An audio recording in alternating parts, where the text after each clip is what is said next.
નમસ્કાર દર્શક મિત્રો, થોડાક સમય અગાઉ આમ આદમી પાર્ટી દ્વારા બોટાદના હળદદ ગામે જે કિસાન મહાપંચાયતનું આયોજન કરવામાં આવ્યું હતું, જેમાં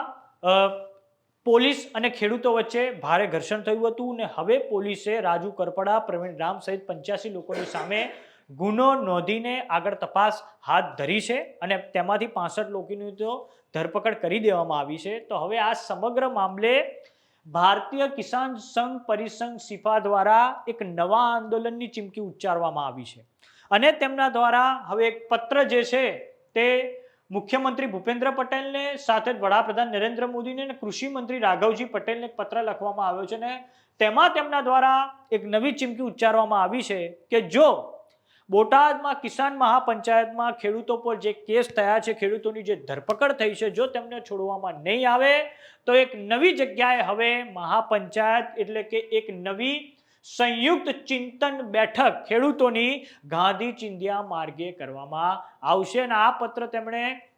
મુખ્યમંત્રી ભૂપેન્દ્ર પટેલ, વડાપ્રધાન નરેન્દ્ર મોદી અને કૃષિ મંત્રી રાઘવજી પટેલને લખ્યો છે. આમ હવે ગુજરાતમાં એક નવી કિસાન મહાપંચાયતનું આયોજન થવા જઈ રહ્યું છે. તો સૌપ્રથમ દર્શક મિત્રો આપણે આ પત્ર પર નજર કરીએ. આ પત્ર ભારતીય કિસાન સંઘ પરિસંઘ સિફા દ્વારા લખવામાં આવ્યો છે. આવેદન પત્ર છે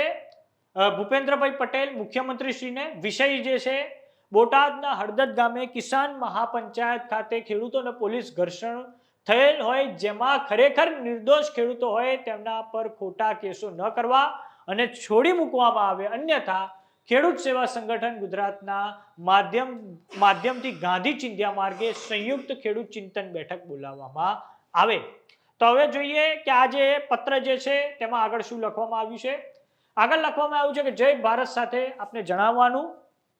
કે છેલ્લા 3 દિવસથી બોટાદ માર્કેટિંગ યાર્ડની અંદર વેપારી અને યાર્ડના અધિકારીઓની મિલીભગતથી ઘણા વર્ષોથી માર્કેટિંગ યાર્ડ બોટાદમાં ખેડૂતોને છેતરવા માટે કડદો પ્રથા ચાલતી હતી, જેમાં એકવાર કપાસની અને અન્ય જણસની હરાજી થયા પછી વેપારીઓ તેના ગોડાઉન કે જીનમિલ કે અન્ય જગ્યાએ માલ ઉતારે ત્યારે ભાવ કાપતા હોય અને ખેડૂતોને લૂંટતા હોય છે, જેના કારણે છેલ્લા 2 દિવસથી બોટાદ માર્કેટિંગ યાર્ડ ખાતે કડદા પ્રથા બંધ કરવા અને ખેડૂતોનું વાહન માત્ર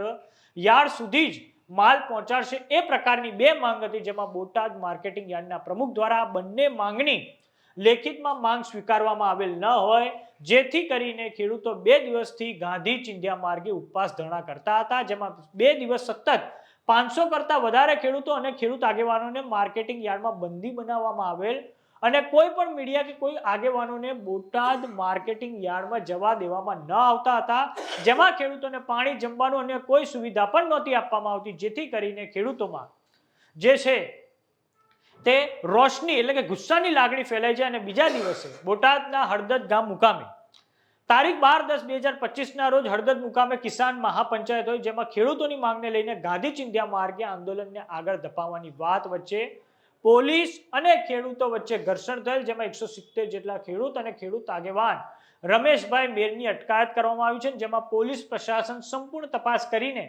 જે ખરેખર જેને શાંતિ ડહોળવાનો પ્રયાસ કરેલ હોય તેની ઉપર જ ગુનો દાખલ કરવામાં આવે અને નિર્દોષ ખેડૂતોને ખોટી રીતે ફસાવવામાં ન આવે, એવી રીતે અમારી રાજ્યના મુખ્યમંત્રી અને કૃષિ મંત્રીને લેખિતમાં માંગ છે કે જો કોઈ કારણોસર ખોટી રીતે ખેડૂતોને ફસાવવામાં આવશે તો અખિલ ભારતીય કિસાન સંઘ પરિસંઘ અને ખેડૂત સેવા સંગઠન ગુજરાતના માધ્યમથી ભારતના તમામ રાજ્યોમાંથી ખેડૂત આગેવાનોની બેઠક બોલાવી ખેડૂતોના ન્યાય માટે ગુજરાતમાં સૌથી મોટી સંયુક્ત કિસાન ચિંતન બેઠકનું આયોજન કરવામાં આવશે, જેમાં તમામ રાજ્યના ખેડૂત આગેવાનો પધારશે અને ગુજરાતના ખેડૂતોની માંગણી અને ન્યાયની વાત કરવામાં આવશે, જેની રાજ્ય સરકાર સંપૂર્ણ નોંધ લે, નિર્દોષ ખેડૂતોને ખોટી રીતે ફસાવવામાં ન આવે એવી અમારી માંગ છે.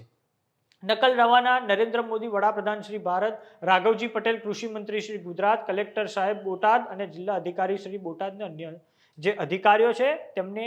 આ પત્ર પછી રવાના કરવામાં આવ્યો છે, આવેદનપત્ર જે રવાના કરવામાં આવ્યું છે. આમ હવે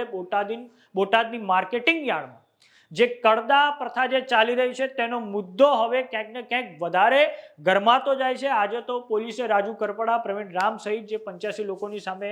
ગુનો નોંધીને કાર્યવાહી શરૂ કરી છે, પરંતુ હવે ભારતીય કિસાન સંઘ પરિસંઘ સિફા દ્વારા એક નવી ચીમકી ઉચ્ચારવામાં આવી છે કે જો ખેડૂતો પર જે ખોટા કેસો આવનારા સમયમાં પાછા ખેંચવામાં નહીં આવે તો ફરી એકવાર ગુજરાતમાં ગાંધી ચિંધ્યા માર્ગે એક બીજી કિસાન મહાપંચાયતનું આયોજન થઈ શકે છે. ને આપને દર્શક મિત્રો જણાવી દઈએ કે જ્યારે છેલ્લે 3 ખેડૂત કાયદા આવ્યા હતા 2020ના વર્ષમાં કેન્દ્ર સરકાર લઈને આવી હતી, તે સમયે પણ પશ્ચિમી ઉત્તર પ્રદેશ, પંજાબ અને હરિયાણામાં ખૂબ મોટા પાયે કિસાન આંદોલન થયું હતું. તેમાં આવી એક કિસાન મહાપંચાયતોનું આંદોલન કરવામાં આવ્યું હતું. આમ હવે ગુજરાતમાં પણ બોટાદ માર્કેટિંગ યાર્ડમાં હવે જે કડદા પ્રથા ચાલી રહી છે તેની સામેનું આંદોલન હવે આવનારા સમયમાં રાષ્ટ્રીય સ્તરે